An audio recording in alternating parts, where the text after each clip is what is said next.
When two beings who have truly awakened to their real essence meet, something remarkable unfolds, something far beyond what romance novels or even spiritual circles tend to describe. It's subtler, deeper, and infinitely more beautiful than what we've been conditioned to believe about love.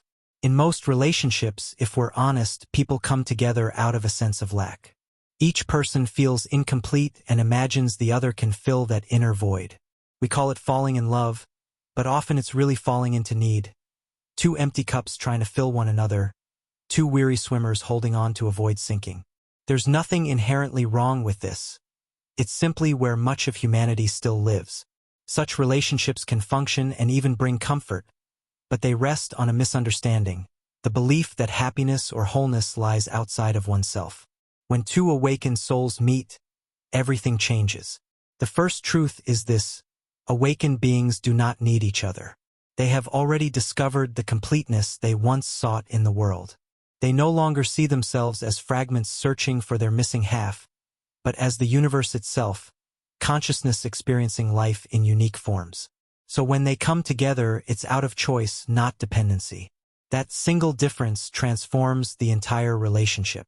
A connection based on freedom rather than need feels utterly different.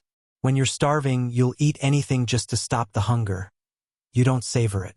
But when you're already full, eating becomes pure joy. You taste, you appreciate, you celebrate. Likewise, two whole souls meet not to consume each other's energy, but to delight in each other's presence. They share, explore, and celebrate the miracle of awareness recognizing itself through another. Because neither is clinging or demanding, their love is infused with spaciousness and freedom. Each is allowed to evolve, to move, to be fully themselves. There is no possession, no fear of loss, no attempt to mold the other into a preferred image. When one awakened person looks at another, they don't see someone to complete them. They see the same consciousness gazing back. It's awareness meeting itself, a cosmic game of recognition played through two forms. This brings a new kind of intimacy. Not the desperate closeness of those afraid to be alone, nor the stormy passion of egos trying to merge, but an effortless harmony, like two dancers who trust each other so deeply they can move independently yet remain perfectly aligned. And here's what doesn't happen. There is no drama. There may be passion, yes, but not the turmoil of emotional games or control. Jealousy may arise briefly. It's part of being human, but it's witnessed, not acted upon.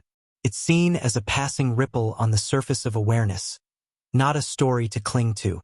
There is no fear of abandonment because an awakened soul knows that true being can never be left behind.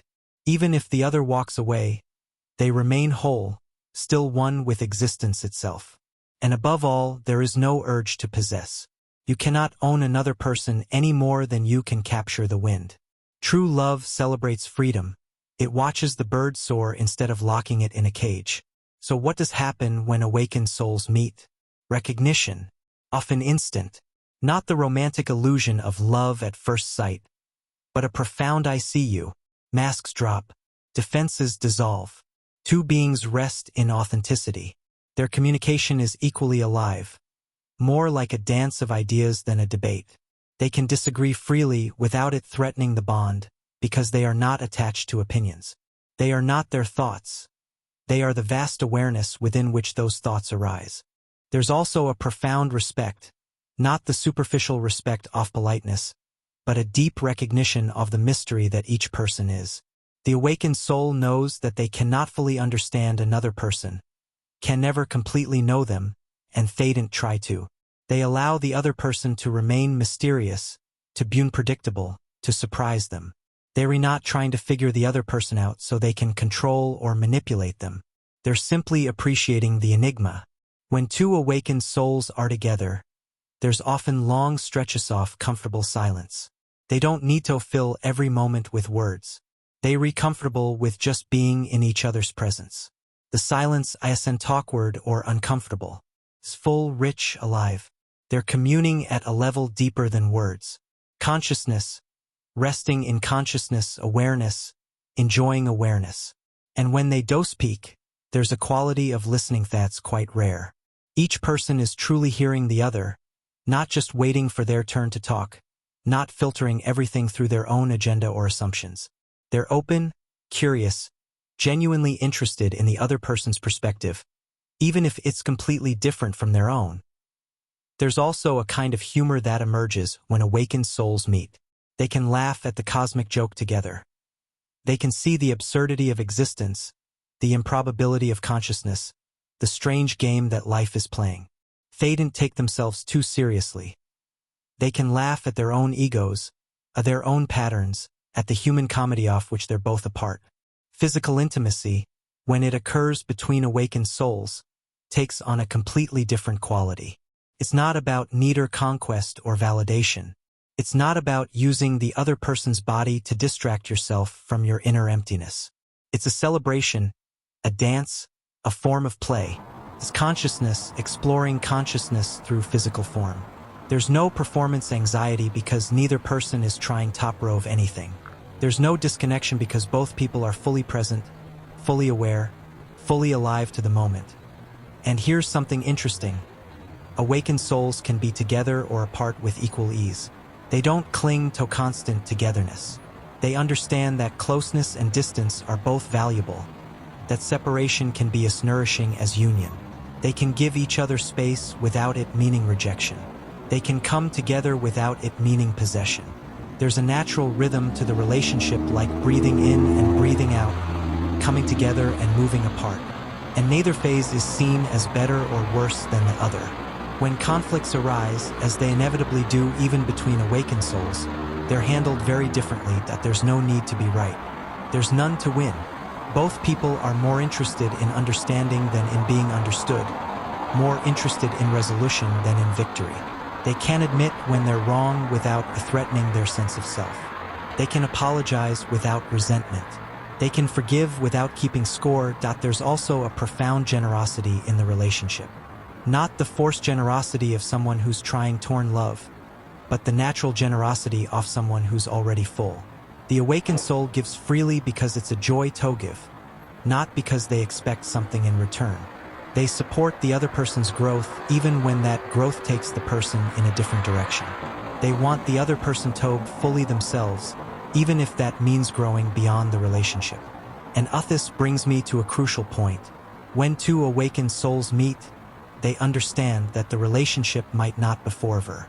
And they're okay with that. They're not trying to lock it down to make it permanent to guarantee that it will last until death do them part. They're enjoying it now fully, completely without projecting into the future or comparing it to the past.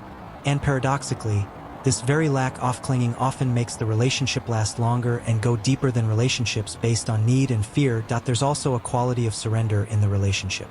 Not the surrender of one person to another, but both people surrendering to something larger than themselves. They're allowing life to move through them, to express itself through their connection. They're not forcing the relationship to be anything in particular. They're letting it be what it is, letting it evolve naturally, trusting the process. When awakened souls are together, they bring out the best in each other, but not through criticism or pressure or trying to fix each other. They do it simply by being themselves, by modeling what it looks like to live authentically, by creating a space where the other person feels safe to drop their masks and defenses. Each person's awakening deepens the other's awakening.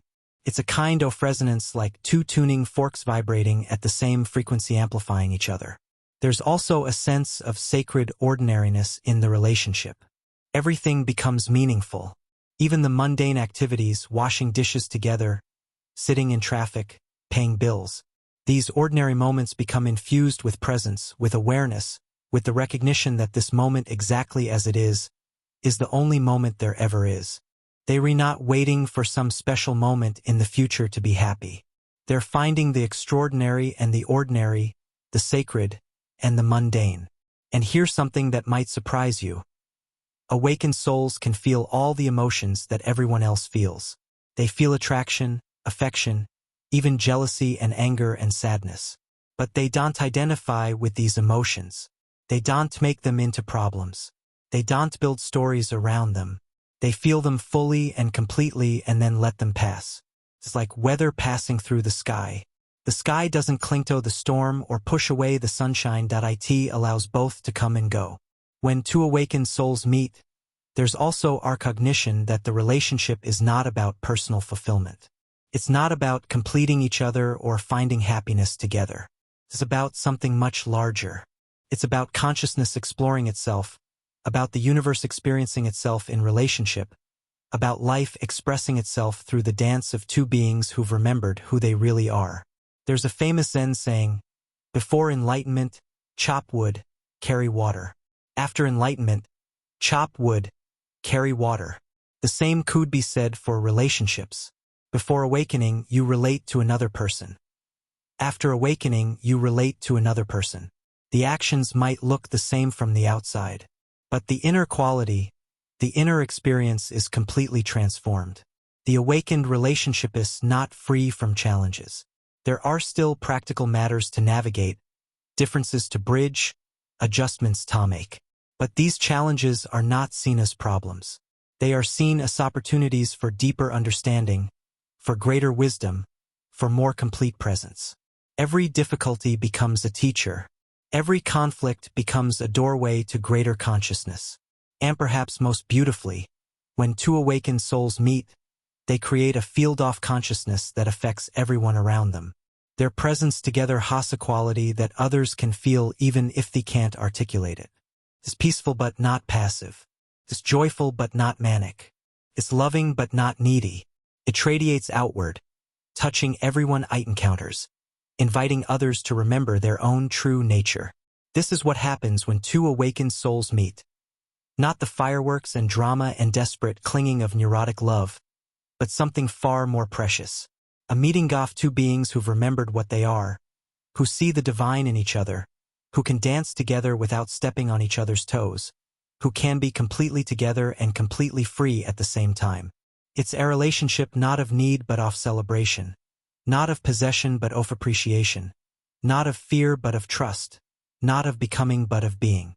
And in his being together, in this mutual recognition, in this dance of consciousness with consciousness, something profound is revealed.